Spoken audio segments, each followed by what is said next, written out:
Primetime local news, serving the Lakeland and Midwest regions.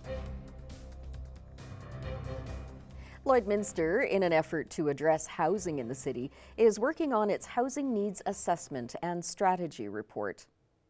This report is designed to tackle the issue of affordable housing in the city. A conference was held on January 31st at the Lloyd X where 92 participants worked together on the strategy. What does the city need to do to help resolve potential homelessness?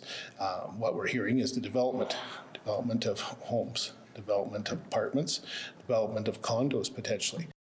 The city is urging the other levels of government for more direct participation in working on the assessment. There's a lot of work to be done here yet, but it lays the groundwork. And as we've heard from the federal government very clearly, for federal government funding, this report was required. So this is really basically the building block to start to move forward. If you are interested in looking at the Housing Needs Assessment, it is available online at lloydminster.ca. It's a sure sign that spring is here and summer hopefully is not too far off. The City of Lloydminster will resume regular weekly organics collection on Monday, April 1st.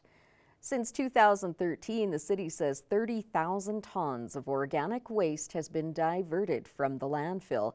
More than 8,400 Lloydminster properties are on the curbside collection program. Info on the collection schedule can be found on the city's website.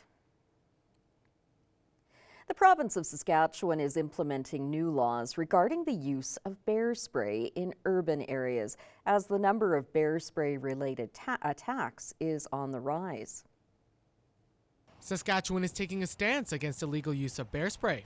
In new legislation, people can now be charged up to $100,000 in fines if caught with the spray in urban areas or defacing the label to disguise what it is. The province has seen over 3,000 incidents with bear spray over the last 5 years. And Constable Kelsey Davich hoped these new laws can help make urban areas more safe. These new regulations will improve public safety and provide police and wildlife officers with more options to seize and charge people in possession of bear spray. Types of things where we've seen these used across the provinces, say like a shopping mall, a moving theater, or urban parks. I can buy bear spray from one major retailer for $64.99 and buy it again from a different one for $49.95. So if I wanted to buy bear spray for illegal use, it would be pretty easy. Bear spray has also become a popular weapon among minors, seen in this video from an incident in Chilliwack. The man on the right gets sprayed directly in his face. The spray can cause skin irritation, trouble breathing, and permanent eye damage. High school students around the city hope these new laws can help decrease the number of attacks. Protecting the people around us, allowing the people to I guess feel more safe and free in this community, just straying away from just dangerous things. While the province hopes these new laws can decrease the number of attacks with bear spray, these laws will not apply for certain situations. The regulations will apply only to public urban areas, not rural or northern areas where bear spray is typically used for those safety purposes. The regulations will not apply to those including conservation officers, hunters, and hikers who require protection from wildlife in the course of their employment or recreational activities. The new laws come into effect today. For Primetime Local News, I'm Ben Lowan. Well, Thomas Wildman joins me now with the weather. And Thomas, it looks like it's going to get a wee bit colder for us for a little while here over the next couple days. Yeah, well, we had this night, I think it was a very nice little bit of a chill off here because over the weekend it was, of course, very warm and we had a lot of water running everywhere and it was very mucky. So that little bit of frost this morning cooled it up a little bit, froze the water a little bit, stopped the running of water for a bit. And so, yeah, it'll get a little bit cooler here as we continue on throughout the rest of this week, but it should be re-warming up as the week goes on. And we should be, even though it's going to be a little bit colder, I don't think we're going to get back down to those nasty February temperatures we experienced earlier the past month. Taking a look at the almanac for today, usually the normal is a high of 2 degrees, a low of -10. We're not too far off that. We just didn't get into the positive temperatures for today. We're on our high with a -2, low of -13 for today. So pretty normal-ish day, not too far off the mark for the normals. And that reflects here, it's currently -4 with wind chill. It's all the way down to -9 today. Northwest wind, just a straight north wind actually right now, 15 kilometers. So nice day with that sun out there. Didn't really feel that bad. And while the wind was a little nasty as per usual, Welcome to Lloydminster. North Battleford is sitting at -4, and their wind chill's all the way down to -11. They've got a nasty northwest wind coming for them, 20 kilometers there. So a little bit colder out for our friends in Saskatchewan. Cold Lake is sitting at a colder temperature, and the wind chill gets them up to -12. A little bit less of a wind chill, though, there for them with only the 13-kilometer-per-hour wind. Taking a look now at the current temperatures across the region, as mentioned there, we got Lloydminster at -3, Mar and Cold Lake up there at -5. Marwayne sitting at -4 in between us right now. As we get a little bit further west, Bonnyville and St. Paul at -2 today. Up north, Lac La Biche at -4. Further west as well in the central region, Vermilion and Vegreville, or Edmonton and Vegreville sitting at -2. Vermilion sitting at -3 right now. Wainwright and Provost also at -2. On the Saskatchewan side, just down south as well, Maidstone at -2, Macklin at -1, North Battleford that cooler -6, that reflects a little bit up north as well, Meadow Lake at -7, Green Lake at -6, Pearson at -3, and way up north at Isle Cross, a cool -9. Taking a look at tonight's forecast here in Lloydminster, we're going to get down to -13 today, partly cloudy and a little bit colder. Only a 4% chance of precipitation, though 15-kilometer-per-hour winds coming east for us today. Taking a look at North Battleford, they're also going to be pretty cold there at -15, partly cloudy. No chance, 2% chance of precipitation, so likely not going to be anything for them. Partly cloudy, and that wind's not as bad for them. An east wind going 9 kilometers for them. Cold Lake -13, 13-kilometer-per-hour wind, 2% chance of precipitation. Just cloudy out there for them. So nice, coolish evening and good finish out here as we get into the middle of March. Taking a look now quickly at our our upcoming 3-day forecast. Tomorrow we're sitting at -7 with a low of -16. Thursday -6 with a low of -18. And Friday is when that we're going to get a little bit of sunshine, get up to -5 for the high. Still that cooler bit as a low though at -16. But that will do it for our first look at the weather. We will have some more news headlines coming up after the break.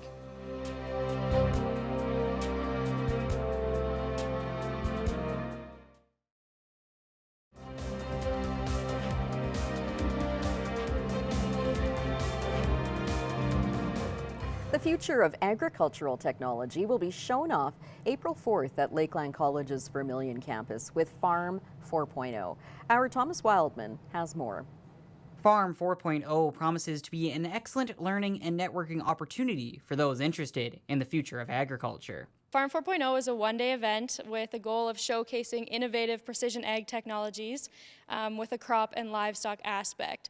So it's a full-day event that includes panel presentations with our second-year Bachelor of Ag Tech students, a technology trade show, an outdoor farm equipment display, and then also farm tours of the Lakeland College student-managed farm crop, dairy, and livestock facilities. Farm 4.0 is also a great learning tool for the Bachelor of Ag Technology students who will one day be key parts of the ag industry. And this year we're presenting those topics or presentations panel style. So we have a few panel topics. Some of them include cultivating tomorrow, beefing up, and precision performance. Those are just a few.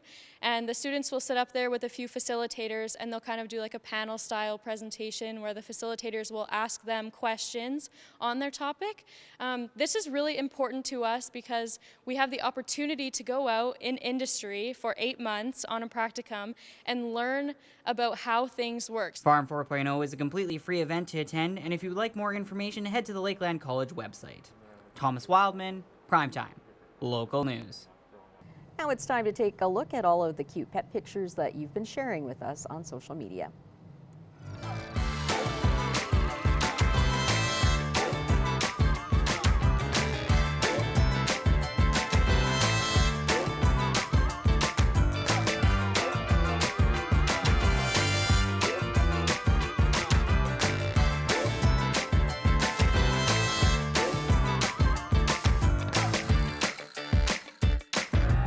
We want to see your pets. Send photos of your pet and their name to have them featured on Pet of the Day.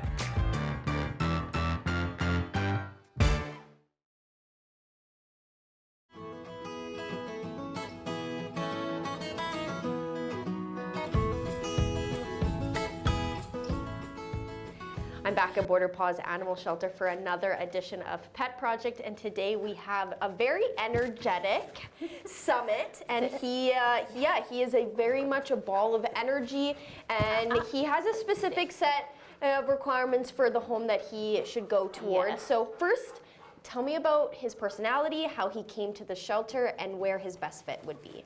Yeah, so Summit came into us as a stray. He came near the end of October last year, so he's been with us a few months now. As you guys have seen, he's quite energetic, very playful, loves to play with toys, is mouthy and needs some obedience manners, but very food motivated. So we're recommending a home with older or no kids and someone that's got experience with dogs. And maybe a home with like either a really big backyard or someone that wants to do dog sports with him, or an acreage or farm where he would get lots of time to run and play. He is dog selective, so he's good with other dogs when introduced properly, but sometimes can get pushy and grumpy, so he needs to do a meet and greet, which all our dogs do before they get adopted. But once he's been properly exercised, he has a lot of personality and is a really fun guy to have around. So yeah, someone looking for an active partner that's willing to work for food, definitely check out Summit. Yes, and he is sweet. He sometimes doesn't know his size. Yes. And you know, like you said, maybe a little bit nippy. Just if he thinks that you have treats, I'm sure any dog is like that for sure. On your place. And he's smart, like he does well once he settles down when we're doing obedience stuff with him, but he does take a while. Yeah. Typical puppy brain, he's only about 10 months old, so he is rambunctious and needs to be reminded that he gets rewarded for sitting and being calm and not jumping up.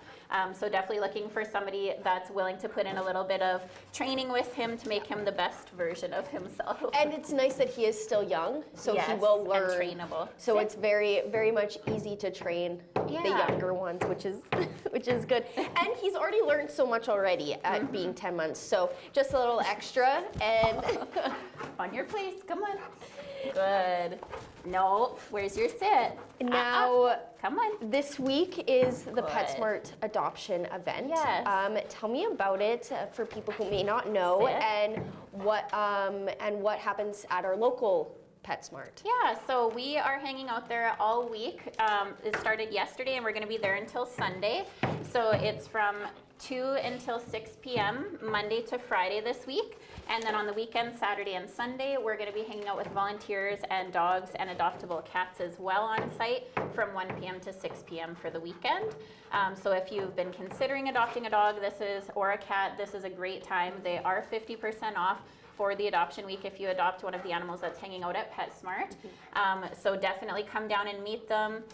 Check them out and bring your family so that you can meet them in person. And all of our animals are on the website too, so you can always check there first and then send us an email if you have any questions.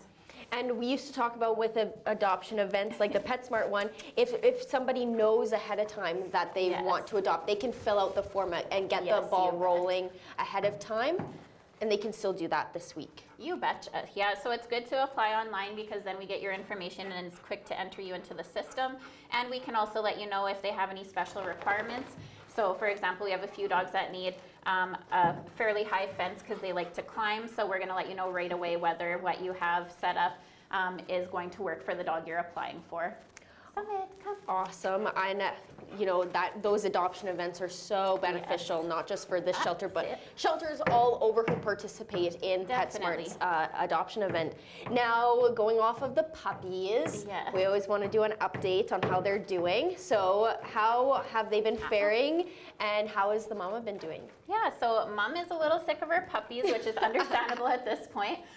So she's not wanting to nurse them anymore, so they are eating lots of canned food and softened kibble at this point. They're still very roly-poly, very healthy, and they're starting to be very playful, run around the room and play with each other and wrestle lots more. So we're really starting to see those personalities come out and shine. Can you sit? You gotta be gentle.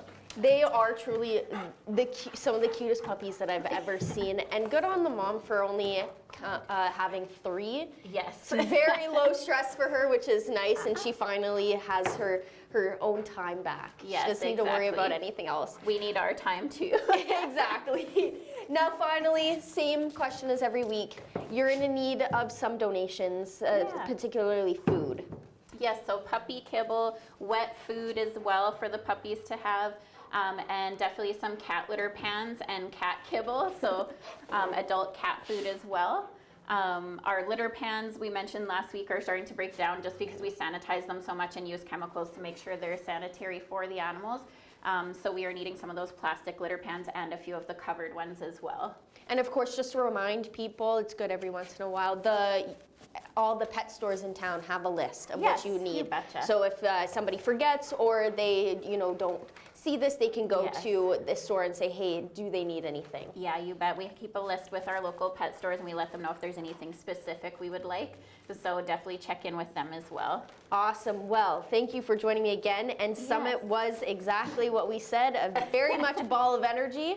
And with a few extra, a little extra time with training, he's going to make the perfect companion.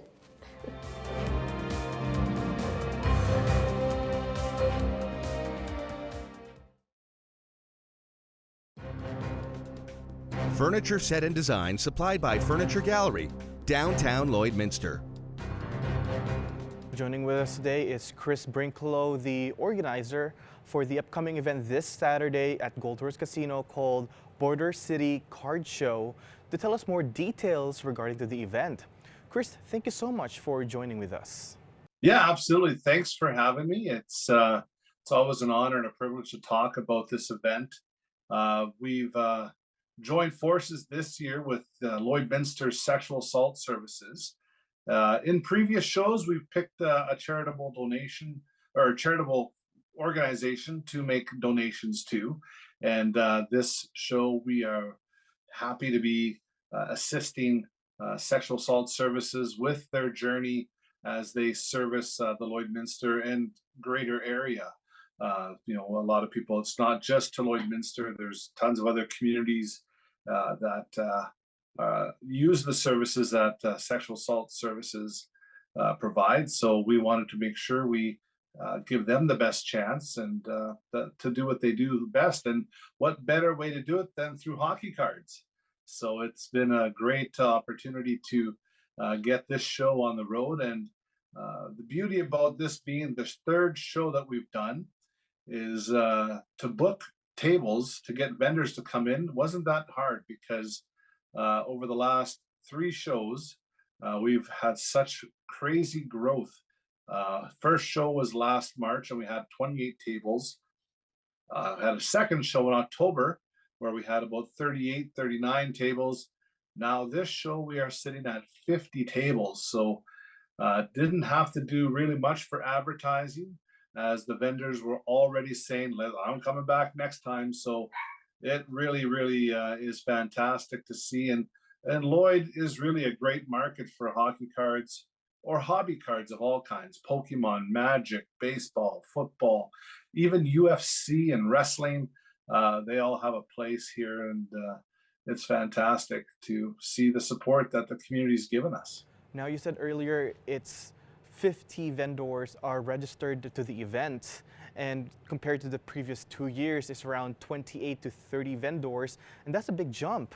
So are you excited to see different collectors and vendors that have different variety of cards? Absolutely. And it's great how word of mouth just, obviously it's a good show and people are spreading the word.